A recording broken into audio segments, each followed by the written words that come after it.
आप जा रहे थे मिट्टी देने, क्या कुछ हुआ था? प्रशासन वहाँ रोक रहा है। प्रशासन चाहता है कि भीड़ न इकट्ठी हो, लोग उनके यहाँ न जाएं, ताकि अपने आका को बता सके कि हमने वहाँ तुम्हारा काम तुम्हारे कहे अनुसार हमने कर लिया।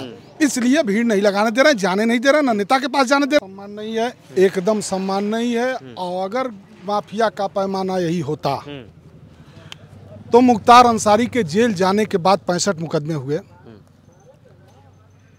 वो जेल से निकले नहीं, 18 साल तक जेल में रहे। और जो 106 जिसके ऊपर 106 मुकदमा है, 100 मुकदमा है, 90 मुकदमा है, 95 मुकदमा है, वो जेल के बाहर घूम रहा है, क्रिकेट खेल रहा है। वो पैमाना नहीं है, वो माफिया नहीं है। माफिया और दूसरे का माफिया, यही अंतर है। जो उनके माफिया हैं बोलने का नहीं है, उनको कोई दिक्कत नहीं। माफिया दूसरे का माफिया, कोई माफिया नहीं। वो साधु वो साधु है, वॉशिंग पाउडर में धुल जाएगा और उनके साथ मिलके झूठ बोलेगा और पद और मलाई खाएगा। ये आज बोलने का दिन नहीं है, लेकिन बोलना पड़ रहा है, क्योंकि आज भी तानाशाही हो रही है। भारतीय जनता पार्टी ज्वाइन कर ले और इससे कई गुना भीड़ लग जाएगी, तो कोई न 144 लागू होगी, न कोई रोकने जाएगा, न कोई टोकने जाएगा।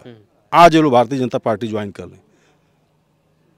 दुर्भाग्य है कि ये लोग, अच्छा, लोग ये कह रहे हैं कि जैसे जब अखिलेश की सरकार थी, बसपा की सरकार थी, कांग्रेस का सरकार, इन लोगों को जो है माफियाओं को संरक्षण दिया जाता था, माफियाओं को खुली छूट दी जाती थी, उनको मारने का, काटने का उनके पास लाइसेंस होता था। योगी सरकार इसको हटा रही है। एक भी बताएं ना, इनके ऊपर तो 10-10, 20-20 की लिस्ट जारी हो रही है कि किसी के पास 100 मुकदमा है, किसी के पास 80 मुकदमा है, किसी पे 10 मुकदमा है, कोई 20 मुकदमा है, और सारे लोग क्रिकेट खेल रहे हैं। अपनी लिस्ट नहीं बता रहे हैं, हमको फर्जी लिस्ट बना रहे हैं हमारे ऊपर। यही कह करके जनता को गुमराह करके सत्ता में आ गए, और बार बार वही सत्ता में आने के लिए झूठ पे झूठ बोलते हैं। इनके झूठ का कहीं ठिकाना है? आज पहली बार इसी मऊ में 170 साल पहले जो अंग्रेजों के जमाने के आज़ाद होने के बाद होता था कि घुटने के बल निवराया जाता था, पीछे झाड़ू लगवाया जाता था, किसी के ऊपर किसी को खटिया और कुर्सी पर बैठने का अधिकार नहीं था, वही अधिकार स्थापित करने के लिए अभी परसों की बात है, मऊ में ओम प्रकाश राजभर के बेटे को 3 बार झुकाया गया।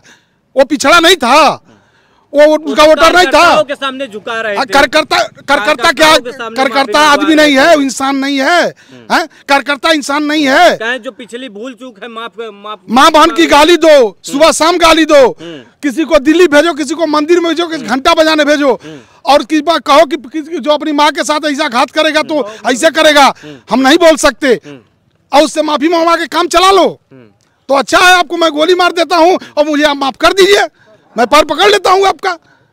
यही हुआ ना, ये ऐसा नहीं होना चाहिए। ये लोग वही राज स्थापित करना चाहते हैं कि खटिया पे, बिस्तर पे आदमी बैठ ना पाए।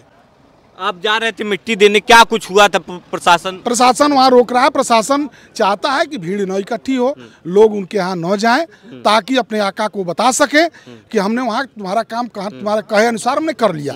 इसलिए भीड़ नहीं लगाने दे रहे, जाने नहीं दे रहे, न नेता के पास जाने दे रहे हैं। अच्छा, ये बताइए, हमको एक चीज बता दीजिए, यहाँ 144 धारा लागू है, यहाँ भीड़ हो रही है, ट्रेन चलती है ना, कितने लोग ट्रेन में बैठते हैं, कितनी बहस होती है ट्रेन में? वहाँ आचार संहिता नहीं होता है? आचार संहिता का मतलब ही इनको समझना चाहिए पहले कि आचार संहिता का मतलब क्या होता है। कि एक जगह 500 लोग खड़ा होकर दंगा भड़काए तो आचार संहिता का उल्लंघन है। किसी की मिट्टी देने जाएंगे, कहीं मंदिर में पूजा करने जाते हैं, आज भी किसी मंदिर में जाइए, देखिए 500 लोग खड़े होंगे, वहाँ आचार संहिता नहीं है, वहाँ तो एक भी फोर्स नहीं रहती है। यहाँ मुख्तार अंसारी हैं, अल्पसंख्यक हैं, तो यहाँ आचार संहिता है? अभी आते हैं, क्या नाम है कि ब्रिजेश पाठक आते हैं, केशव प्रसाद मौर्य आएंगे, अन्य नेता आएंगे, बीजेपी के नेता आएंगे, उनके साथ 5000 गाड़ी पीछे लगी रहेगी। एक गाड़ी में कितने आदमी बैठते हैं? 5 आदमी बैठते हैं, कितने लोग हो जाएंगे? वहाँ आचार संहिता नहीं है। ये सब सिर्फ अपने आका को खुश करने के लिए, अपनी बात जनता पर थोपने के लिए और सरकार बनाने के लिए, किस तरह से दबाव बना जाए कि जनता वोट देने न जाए, हम सत्ता में वापस आ जाएं, इसके लिए सब कर रहे हैं। आप लोग भी जा रहे थे, क्या कुछ हुआ?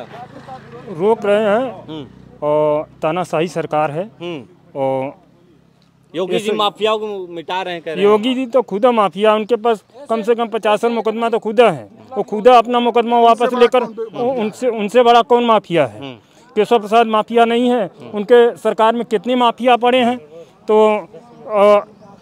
मान लीजिए मुख्तार तो करीब 18 साल से जेल में थे, उनके पर इतनी केस लदवा दिया गया। उसके बाद आप भी जा रहे थे, आपको भी रोक दिया गया भैया? आप भी जा रहे थे? सबको रोक दिया क्या गया। क्या बोला जा रहा है प्रशासन तरफ? भीड़ मत करिए, यहाँ से हट जाइए, भगा दिया मिट्टी जाए। देने जा रहे थे? नहीं, मिट्टी देने नहीं, वहाँ पे गए थे, वहाँ कब्र के पास। तो जाने नहीं दिया गया? जाने नहीं दिया गया। क्या कहना चाहेंगे? योगी सरकार कह रही लगातार माफियाओं को हटा रही, मिटा रही है। सरकार के जो खिलाफ है उसको सरकार हटा रही है, माफियाओं को नहीं हटा रही है। हाँ, कौन लगता है कौन माफिया है, किसको हटा रही है? जो सरकार के खिलाफ है, सरकार की जो वोट नहीं देगा, सरकार के खिलाफ जो अपना खुद का काम करेगा, उसको सरकार हटा रही है और जो है कि घोषित कर रही है कि नहीं ये माफिया है। तो देख सकते हैं ये लोग जो है अखिलेश यादव आने वाले हैं और ये सब जो है मुख्तार की कब्र पर जो है मिट्टी देने जा रहे थे। इनको जो है प्रशासन ने रोक दिया, ये हवाला देते हुए कि धारा 144 लागू है, सुरक्षा व्यवस्था काम, यही कहा प्रशासन ने। ये प्रशासन कहते कर मतलब आप लोग का कर कुछ छूट दिवा सकेला, छूट उठे कर हमन से भेंट करा सकेला लो, कब्र पर चौपा सकेला लो तुम लोग। हम आपसे पूछे थे, सरकार से कहिए। हम आपसे कहेंगे ना, आप सरकार से हम तो आपकी आवाज पहुंचाएंगे सर। तो चौपाई आवाज कि हम किसी से मिलने जाएं, किसी के गमी में जाएं, किसी के दुख में जाएं, तो आप बता दीजिए कि ये धारा है, वो धारा है, मत मिलने दीजिए, बैला दीजिए लाठी मार कर। आदमी कितना आंसू से आ रहा है कि हम अपने नेता से भेंट कर लेंगे, हम अपने सांसद विधायक के मिट्टी दे देंगे, उनके घर का द्वार कर लेंगे। तो आप नहीं करने देंगे तो हम क्या करेंगे बताइए। उसके बाद आप मीडिया पर चलाइए, चेहरा देखिए, पता कीजिए, पता चले कल 4 गो धारा लगा दीजिए, हम लोग भी गुंडा हो जाएं। तानाशाही चल रही है पूरा। आप कैसे तानाशाही चलेगी बताइए, आप ही बताइए ना। तो बीजेपी कहती है अखिलेश यादव में गुंडागर्दी थी। अरे अखिलेश यादव में गुंडागर्दी है तो भाजपा में ना। सीधे सीधे देख ला कितना चेयरमैन के हरा दे अलगल बरियाई से, जंगीपुर में देख ला जिला बदल कर दे अलगल अमरजीत यादव के। उसके बाद भी उस आदमी को चुनाव हरा दिया गया। उसको पूरा साथ में कह लो कि 10 लाख रुपया लाओ, कल भाजपा ज्वाइन कर लो, तुम्हारा चुनाव जाओ घर लेकर। तो इससे बढ़िया कौन गुंडागर्दी करेगा बताइए, आप ही बताइए ना। अखिलेश यादव का अखिलेश यादव को बदनाम कर रहे हैं वो लोग, खुदे गुंडा हैं। जिसको चाह रहे हैं उसको प्रधान बना रहे हैं, ब्लॉक प्रमुख बना रहे हैं। बैठा कर वहीं पर देख लीजिए, मर्दा का ब्लॉक प्रमुख इस समय भाजपा में भागी गए हैं डर के मारे। उनको पेशाब मुतने नहीं दिए लोग। जब तक कोर्ट पड़ा तब तक वो बैठे रह गए विजय यादव मर्दा वाले। तो उन लोगों में गुंडागर्दी चल रही है कि सापा में गुंडागर्दी चल रही थी, आप ही बताइए। उन लोगों से पूछिए कि किसी में गुंडागर्दी चल रही है। लेकिन एक जो क्रिएट हुआ है, जो क्रिएट हुआ है लोगों के मन में, अखिलेश बीजेपी लगातार कहती है कि अखिलेश यादव जो है परिवारवाद करते हैं, गुंडागर्दी। अच्छा, परिवारवाद वहाँ लोग के पास न लड़का न लड़की, तो परिवारवाद का करिए। इनसे बड़ा परिवारवादी कौन है? नहीं, परिवारवादी कौन है? लिस्ट अभी जारी हुई है, मेरे पास लिस्ट मैं आपको दिखा दूंगा। 150 सांसद हैं जो अपने बच्चों को टिकट दिलवाए हैं इसी चुनाव में। 150 सांसद अपने बच्चे, अपने दामाद, अपने बहू को टिकट दिलवाए हैं। उससे बड़ा परिवारवादी कौन है? अखिलेश यादव परिवारवादी हैं, लालू यादव परिवारवादी हैं, मुख्तार अंसारी परिवारवादी हैं, और सब दूध के धुले हुए हैं। उसी वॉशिंग मशीन में हम लोग चाहते हैं कि हम लोग को बुला करके उसी मशीन में डाल करके स्वच्छ कर दिया जाए कि हम लोग परिवार करें। बीजेपी ज्वाइन मर जाएंगे, नहीं करेंगे। यदि परिवारवाद नहीं होता बीजेपी में, अमित शाह का लड़का कभी क्रिकेट खेला है, कभी बल्ला पकड़ा है, उसको क्रिकेट का अध्यक्ष बना दिया गया बीसीसीआई का, वो क्या है? परिवारवाद नहीं है। समाजवादी में क्या है? मतलब योगी का ना बच्चा है, ना बीवी है, ना कोई है, वो किसको परिवार मानेंगे? वो गरीबों का दर्द क्या समझेंगे? जो मुख्तार अंसारी थे गरीबों के मसीहा माने जाते हैं। और हमको मतलब हमारा एज इसमें 25 साल है, हम लोग थे, हमारे दादा और पिताजी सब लोग बताते हैं कि मतलब मुख्तार अंसारी घर मतलब जाने पर जो गरीब की बच्ची का शादी पड़ता था, जाने पर वो 10 रुपया 20 पे दें, लेकिन देते थे जरूर उनके द्वार पर। कोई खाली हाथ नहीं जाता है। कम से कम इस एरिया में कम से कम 100 या 150 मंदिर बनवाए होंगे इस एरिया में पूरा। यदि वो मुसलमान होते, आतंकवाद होते, तो वो हिंदुओं के लिए क्यों इतना काम करते हैं? बस इनके ऊपर बस झूठा फवा उड़ाया जा रहा है कि मतलब ये आतंकवाद हैं, ये माफिया हैं, ये झूठे मतलब गरीबों के बहन बेटियों के साथ मतलब कुछ गलत किया जाता है तो वो उनके साथ मतलब खड़े होकर उनका इज्जत बचाते हैं, उनका मतलब आवाज़ उठाने के लिए आगे तक खड़े रहते हैं उनके साथ में। ये बहुत अच्छे इंसान थे मुख्तार अंसारी, इनसे अच्छा कोई हो नहीं सकता है।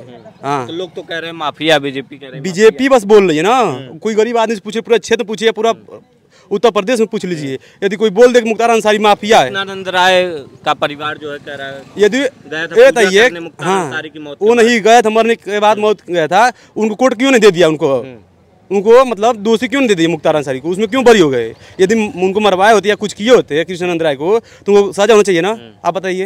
अच्छा आप भी जा रहे थे, आपको भी रोका हाँ है? वो बोल रहे हैं कि 144 धारा लागू हुआ है, मतलब यहाँ पर मतलब इनका आज अखिलेश यादव आ रहे हैं उनके मतलब सुख दुख में शामिल होने के लिए, मतलब वहाँ पे जनता जा रही है, मतलब जनता को उनसे मुख्तार अंसारी से और अखिलेश यादव से प्यार है, मतलब इसलिए उनके ऊपर उनके साथ जाने के लिए खड़े हो रहे हैं। और जो कि यहाँ पर पुलिस प्रशासन जो मतलब कि ऊपर जो सरकार की दबाव है उनकी वजह से बस ये जनता नहीं वहाँ पे जा पा रही है। और ये दिखाना चाहते हैं मतलब उनके साथ कोई खड़ा ही नहीं है, क्योंकि इनका मुख्तार अंसारी अखिलेश यादव ये इनके साथ सब हर एक गरीब इंसान खड़ा है। ये बस झूठे कर रहे हैं कि ये मतलब कि अब ये देख लीजिए अभी जो भारत रत्न दिया गया है उसमें मोदी जी हैं, फिर और कौन अटल बिहारी वाजपेयी कौन थे, वो लोग बैठे हैं कुर्सी पर, और वो लाल कृष्ण आडवाणी थे और मोदी जी कुर्सी पर बैठे हैं, और देश के जो प्रथम नागरिक माने जाते हैं राष्ट्रपति उनको खड़ा किए हैं साथ में, बताइए। और वहाँ पे शर्म नहीं है मोदी जी के ना योगी जी के। यहाँ पर उद्घाटन किया गया राम मंदिर का, वहाँ पर उनको नहीं बुलाया गया, वहाँ सांसद भवन बनाया गया नया, वहाँ पर नहीं उनको बुलाया गया। ये क्या है बताइए? ये क्या अन्याय नहीं तो क्या है? अन्याय नहीं हो रहा है तो अन्याय हो रहा है। तब बीजेपी तो कह रही है सबका साथ सबका कहाँ सबका साथ हो रहा है? अभी बताइए। 5 किलो राशन दे रहे हैं, 5 किलो राशन से क्या होगा? अभी बोल रहे हैं कि आयुष्मान कार्ड बनवाया गया है, आयुष्मान कार्ड में आपको कितने मतलब कितने रोग के लिए इलाज के लिए पैसा दिया जा रहा है? आप ही बताइए। बस या 3 या 4 बस रोग के लिए बस दिया जा रहा है, बीमार पड़ जाए उसका यूज नहीं कर पाएंगे आप कुछ नहीं उसको कर पाएंगे। क्या है? कुछ नहीं है। आप भी जा रहे थे, आपको भी रोका गया? हाँ सबको रोका जा रहा है। क्या क्या कहा जा रहा है? क्या जाने ही नहीं दिया जा रहा है वहाँ पे। क्या लाठी डंडा ले खड़े हैं क्या? लाठी डंडा के और का देख लीजिए, अलाउंस हो रहा है, अलाउंस हो रहा है। ये देख सकते हैं आप लोग जो है मुख्तार अंसारी की कब्र पर जा रहे थे, अखिलेश यादव आज आ रहे हैं, आपको रोक दिया गया, क्या मामला है? मैं अनिल यादव जनपद मऊ का रहने वाला हूँ, पार्टी का उपाध्यक्ष हूँ। वहाँ हम लोग आए थे यहाँ वो करने के लिए, उनकी मिट्टी देने के लिए, और हमारे राष्ट्रीय अध्यक्ष अखिलेश यादव जी आ रहे थे, उनके साथ स्वागत में भी आए थे। लेकिन यहाँ जाने के लिए रास्ते में ही पुलिस प्रशासन रोक दे रहा है कि सरकार की तानाशाही है, वो चाहती है कि यहाँ भीड़ न लगे, जिससे ये संदेश जाए कि मुख्तार के घर कोई जा नहीं रहा है, मुख्तार को गुंडा साबित किया जाए, माफिया साबित किया जाए, इसलिए वो सब रोक रहे हैं। और फिर भी जनता नहीं मान रही है, जनता तो जा ही रही है। ये सिर्फ सरकार की तानाशाही है और तानाशाही के बल पर ये रोकना चाहती है। आप सब लोग जा रहे थे वहाँ पे, क्या कह के आपको रोका गया था? क्या कह के? वहाँ जाना नहीं है, भीड़ नहीं करना है वहाँ पे। वहाँ भीड़ करने पर हम लोग को बुला रहे हैं। धारा 144 है, धारा 144 है। मिट्टी देने में भी यही बात जो है डीएम आरिका खौरी के साथ भी झड़प हुआ, तो यही बात लोगों ने उनसे पूछा था। अफजाल अंसारी ने भी यही पूछा, क्या किसी के मिट्टी में जाने पर रोक है? कोई मिट्टी किसी को नहीं दे सकता। डीएम ने कह रहे थे कि ऐसा इसके लिए परमिशन ले लो, धारा 44 है। तो ये बताइए, धारा 44 है, किसी का मरण हो जाए, किसी को जनजाव उठे, तो उसमें कहा कोई परमिशन लगा तब तो जगह उस जनजाव उठ सकता है? ये कहाँ का नियम है? यहाँ कहाँ कानून है? जनता को भयभीत करने के लिए, जनता को गलत संदेश दे रही है सरकार ये, और जनता के हर चीज को गला के मार रही है।